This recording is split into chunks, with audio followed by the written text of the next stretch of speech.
So, welcome once again, and welcome to another time, another session on this channel, Live Lessons from the Bible, and welcome to this live stream as we continue to look at related to issues related to prayer. And basically, we have been looking at a broad overview of prayer. I know prayer is a topic that generally we've been hearing a lot over the last years. And you've been having prayers and national prayers, church prayers, prayer and fasting, and so on. So, prayer has been a topic that really I've been hearing a lot in many over the years in many different ways. And so, these live streams are nothing new. The topic of prayer is nothing new, and what the intention behind this live stream is to simply cover prayer by tracing prayer throughout the scriptures, beginning from Genesis and going all the way to the ending of the Bible and Revelation, to get an understanding of um, what the concept of prayer really is in terms of how the Bible lays it out, but tracing how it was developed from Genesis all the way to Revelation, and getting an understanding of that. And so that's what these sessions are. These are not very long live streams. This is just a few minutes to highlight from the different eras, the different times in history, how prayer developed. And so we looked at prayer in Genesis, where before the fall, with Adam and Eve and how they interacted with God, and we saw that free um, relationship. And one of the things we learned from that is there was no instruction about how prayer should be done. At least in the Bible, there's no record of how prayer should be done. Uh, there's no record of God telling Adam and Eve how they should pray. Um, but one of the interesting things is they just simply knew it was instinctive. And then after the fall, we saw that there still was no instruction. There's no written account in the Bible of how God instructed men to pray after Adam and Eve fell, but just men simply knew how to pray. Of course, Abraham is one of the best example of that. He was called a friend of God.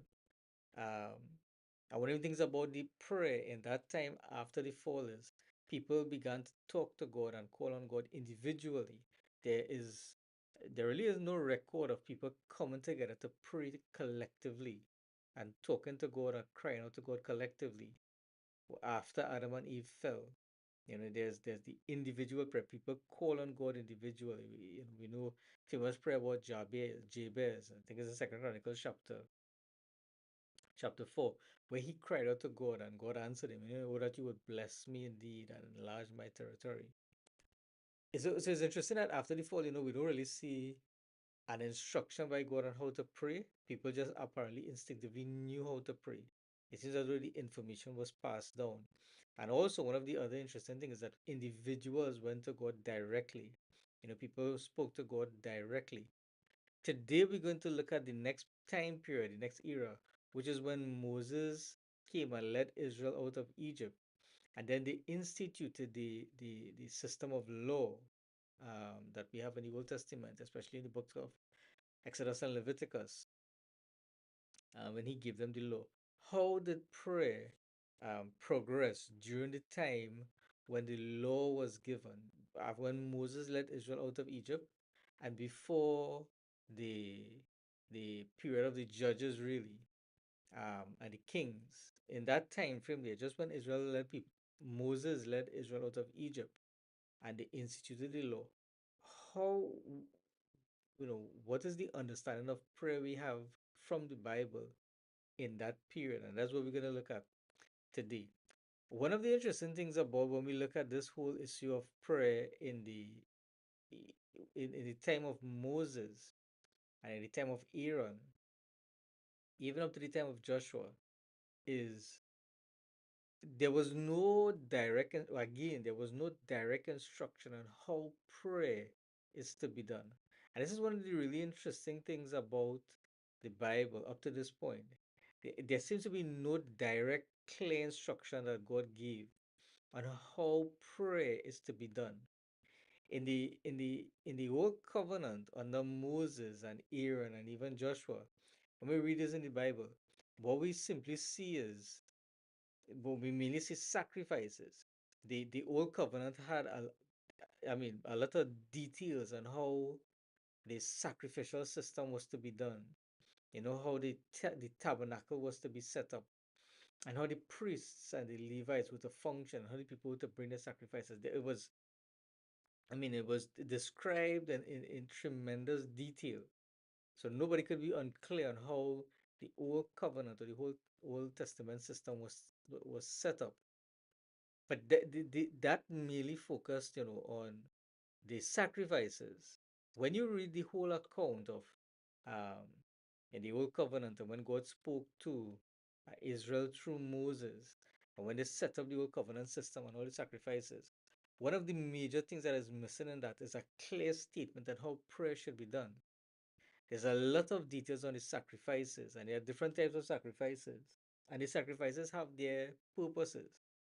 There's a lot of details on what type of sacrifices to offer, how to offer the sacrifices, how to come to the priest, what the priests are supposed to do with the sacrifices, what the sacrifices are.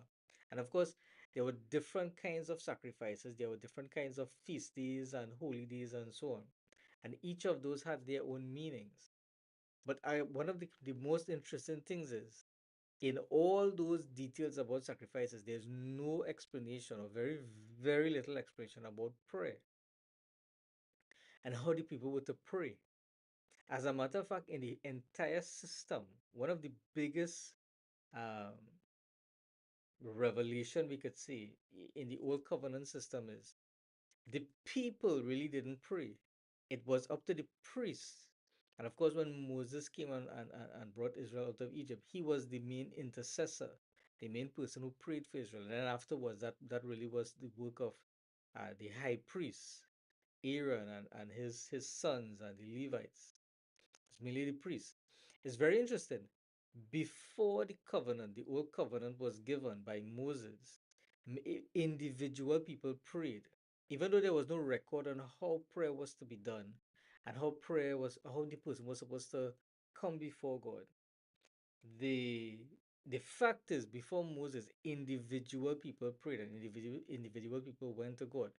But from the time the law was given in all its details and structure and order, one of the most interesting thing is there was no or very, very little instruction about prayer, and also individuals stopped coming to God. God put a structure in place where individuals were no longer able to come before him.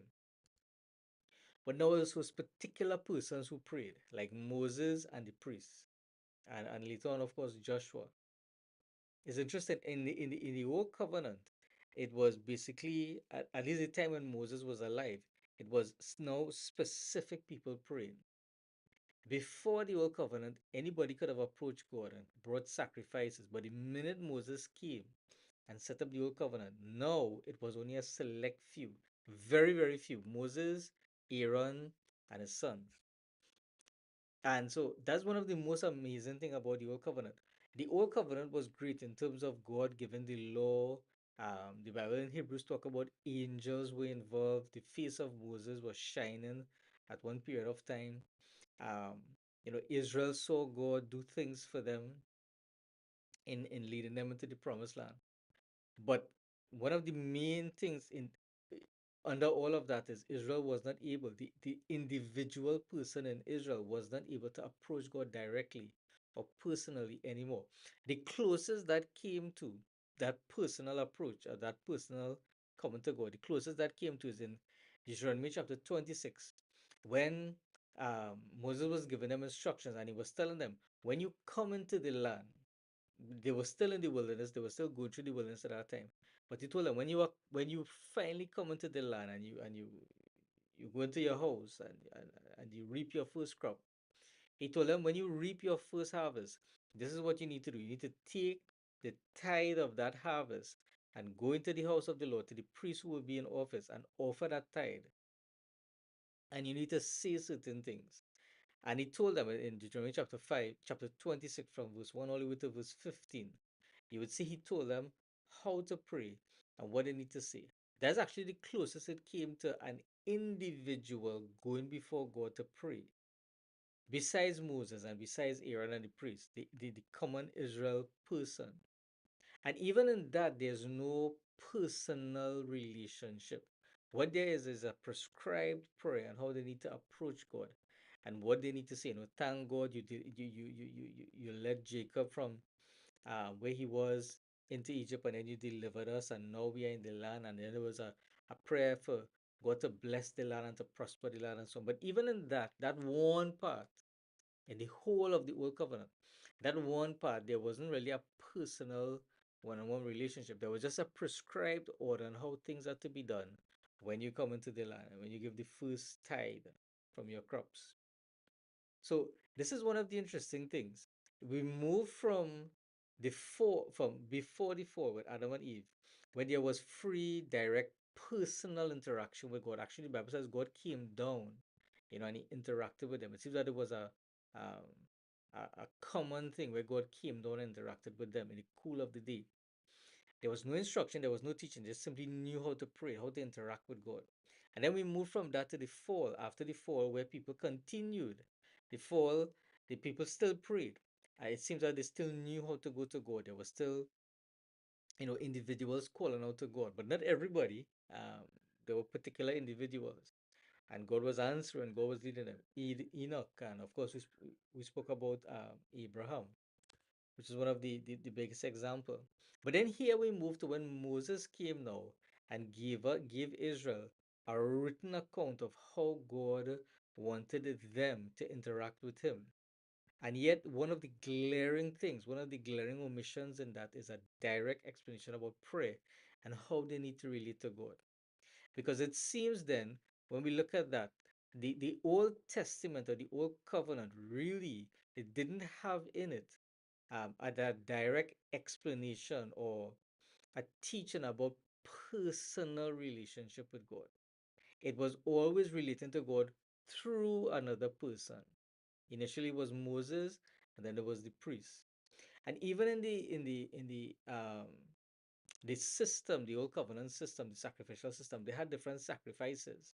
Yeah, there was the burnt offering, there was the drink offering, there was the peace offering, and there were so many different things. There was the whole um, there were many different sacrifices, and each of those types of sacrifices had specific meanings. The burnt offering talks about us offering ourselves as a sacrifice unto God. And then there was the peace offerings, which talks about Jesus. Jesus is the one who came and died, and he was our peace offering, bringing us back into relationship with God. And then there was the fellowship offering between us and God and between us and people, talking about that relationship restored and so on. In other words, the sacrificial system, that are the details that God, He gave tremendous details about the sacrificial system. But all that did was to speak about Jesus and what His work means. The sacrificial system really helps us to understand the work of Jesus. And the entire Old Covenant really seems to be more focused on pointing people to Jesus and not really telling people about how they can have a personal approach to God and a personal time with God. So really and truly, when we understand the Old Covenant, it didn't give guidance on prayer, and it didn't give a teaching on individual prayer, because that was not the intention of the Old Covenant. The intention of the Old Covenant was to point the people to Jesus Christ. First of all, to point them to the fact that they have sin and that the sin needs to be dealt with. And then secondly, to point them to the person who could deal with that sin, and that person, of course, is Jesus. So in the old covenant, there's no directive, there's no real explanation about prayer and personally approaching prayer. What you have is approaching God through another person who prays for you, which was the priest. Well, first was Moses, and then that passed on to the priest. And so that's very, very interesting when we begin to understand how prayer developed through in the scriptures. And if we really want to get an understanding today where we are in terms of prayer in the new covenant, understanding this history helps us, because as we see, we could begin to understand how prayer developed over a period of time and what the concept of prayer meant to people over a period of time, until we reach to our day to day, and we could begin to really appreciate what prayer is, and what it means and how it is to be done. And so, once again, just to kind of give us that overview of where we are so far, the prayer started off as something that was automatically known in built in Adam and Eve, and something that God and mankind, Adam and Eve at that time, enjoyed, and they had a relationship with God. It was not There was no need to teach Adam and Eve how to do anything. There was no need to explain. It seems that they were created with the instinctive ability and understanding of how to pray. But then when they fell, God instituted sacrifices, and so prayer was done together with sacrifices. But still, prayer was done on an individual basis. There were people who came to God individually. Cain and Abel came to God, and they presented their sacrifices individually. Abraham, Enoch, all of them spoke with God. One of the interesting things we said is there seems to be no time when people came collectively together, like how Adam and Eve would have gone with God together. After the fall, there's no example really of people coming collectively together with God and praying collectively. What there was individuals coming to God and praying to Him directly, but it was individuals. The sad thing is, the minute Moses came into the picture and the law was given by Moses, that individual approach to God stopped. And what we have was instead people going through a medium, which was the priest. Moses did it first for them and then the priest. And so we move from individual approach to God to now approaching God through a medium. And so this is what the prayer see in the mind of the Hebrew, the mind of the Jew, prayer was really not something that they did, but something which was done by an intermediary for them. So prayer to a Jew really wasn't a personal experience initially. It wasn't really that kind of personal um, coming to God and having a one-on-one time with God. Prayer was really more of um, bringing an offering, bringing a sacrifice, carrying it to an intermediary, which was the priest. And then the priest would pray for them. And even the priest, it doesn't seem that there was a personal, intimate relationship between the priest and God. The priest was more, it was basically a transactional function where the priest took the sacrifices, presented it to God. God accepted the sacrifices and forgave the persons, or we shouldn't say forgive, but covered the sins. They were forgiven, but it was covered um, until Jesus came and offered His blood. And so that is very interesting. Prayer, um, really, up until the time when Moses was there, Moses and Aaron and Joshua, um, really seems to be still a distant thing, not a personal thing anymore, but is more focusing on the sacrifices, but not much on the individual coming to God for prayer. It later on in the next live stream, we will look at what happened after Moses and Joshua died, and he went on to the judges and the kings. During that time, we see David actually getting back to that place of personal experience with God.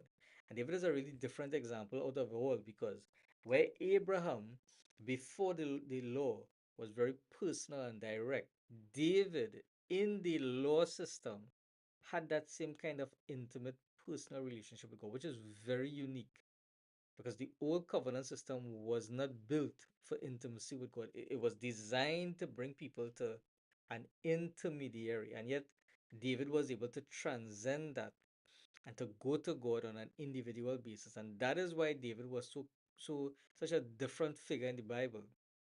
In the old covenant, he was different, he was outstanding because he went into relationship with God, which is something that other people in the old covenant didn't do. They were not able to break beyond the system of the law and to really get into the heart of God and the personal relationship with God. And in the next live stream, we will look at that. But for now, where we are so far, we see prayer under the old covenant being more a third party, doing it, not so much the individual person in Israel. And we will continue to build, we will continue to go through the different eras in the Bible, eras in history, and see how prayer developed until we reach our time, so we can get an understanding of what God really intends prayer to be for us today, and how this thing is to be done, what it should mean for us, what it means to God, what it is, and how it should be done. And so we will get there. And so I'm hoping that this has been um, a little beneficial and a little helpful to you. And we will continue with these live streams the next time, next Sunday, please God. And so until then, God bless you. Thank you very much. Thank you very much for your support on the channel. And until then, take care. God bless.